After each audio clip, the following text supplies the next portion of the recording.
जैसा कि मैंने पिछली बार बात करी थी कि पीले दांत हमेशा अनहेल्दी नहीं होते, they can be healthy. But आज मैं ये बात बताने जा रहा हूँ कि दांत जो पीले हैं वो और भी कई रीज़न से पीले हो सकते हैं। अगर वो पीलापन किसी पैथोलॉजी या किसी बीमारी की वजह से या किसी खाने पीने के पदार्थों की वजह से, तो उनका ट्रीटमेंट चाहिए होगा।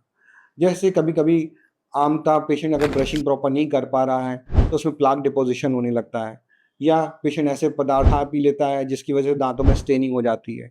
स्मोकर्स जो स्मोक कर रहे हैं उनमें भी स्टेनिंग हो जाती है because of tobacco in the cigarette, इन सब की वजह से भी स्टेनिंग होने लगती है। तो इन सब में ट्रीटमेंट चाहिए होता है, बट इन केसेस में ट्रीटमेंट सिंपल चाहिए होता है। अच्छे से स्केलिंग करवा दी जाए, अगर डिपॉजिट ज़्यादा है, अगर दम्स के नीचे थोड़ा सा जा रहा है तो सब जगह scaling is sufficient for it. मगर कहीं कहीं हम लोग को डेवलपमेंटल डिफेक्ट्स भी मिलते हैं। डेवलपमेंटल डिफेक्ट्स मतलब जब दांत बनना चालू होता है शरीर में, तभी वहाँ पे इनामल और डेंटिन का कोई ना कोई डिफेक्ट हो जाता है, जिसकी वजह से कभी कभी इनामल की फॉर्मेशन प्रॉपर पूरी तरह से नहीं होती या डिफेक्टिव होती है, या डेंटिन फॉर्मेशन ज़्यादा हो जाती है और इनामल उतना प्रॉपरली बन नहीं पाता। मैन एक तरीके से आप बोलो मैन्युफैक्चरिंग डिफेक्ट है, शरीर बन रहा है उसी समय कोई डिफेक्ट आ गया। तो इन केसेस में यूजुअली जब दांत पूरी तरह से बन जाता है तो पेशेंट को ठंडा गर्म लगने की भी प्रॉब्लम होती है, देखने में भी खराब लगता है, और दांत खुरदरे होते हैं तो खाने पीने की भी तकलीफ होती है।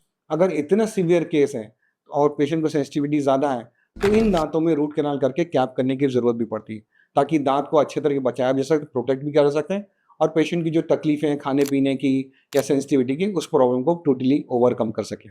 कहीं कहीं पानी में फ्लोराइड की मात्रा ज़्यादा होती है। अगर फ्लोराइड की मात्रा ज़्यादा है और वही हम लोग कंज्यूम कर रहे हैं, तो जब हमारा इनामल बन रहा होता है उसमें इनामल में और डेंटिन में फ्लोरोसिस होने की चांसेस होती हड्डियों में भी, मगर हड्डियां हमें दिख नहीं रही होती, तो हमें अपीयरेंस इनामल और डेंटिन में दिख रहा होता है। फ्लोराइड अगर दांतों में ज़्यादा तो हम लोग उसको फ्लोरोसिस बोलते हैं, और फ्लोरोसिस होने की वजह से दांतों में हमें पीले पीले सफ़ेद सफ़ेद से अजीब से चकत्ते जैसे दाग दिख रहे होते हैं। Cosmetically very very unpleasant. इन केसेस में भी हमें ट्रीटमेंट करना पड़ता है, मगर इसमें ब्लीचिंग काम नहीं करती।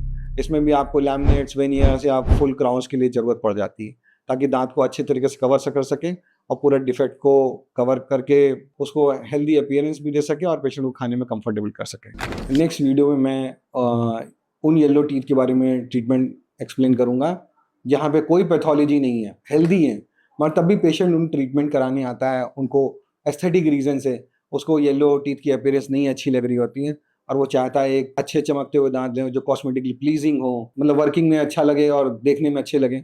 उस पेशेंट्स के लिए आता है, उनके लिए हम लोग क्या ऑप्शंस दे सकते हैं और क्या कर सकते हैं। Till then, this is doctor Rohit Gupta from Smile Dental clinic.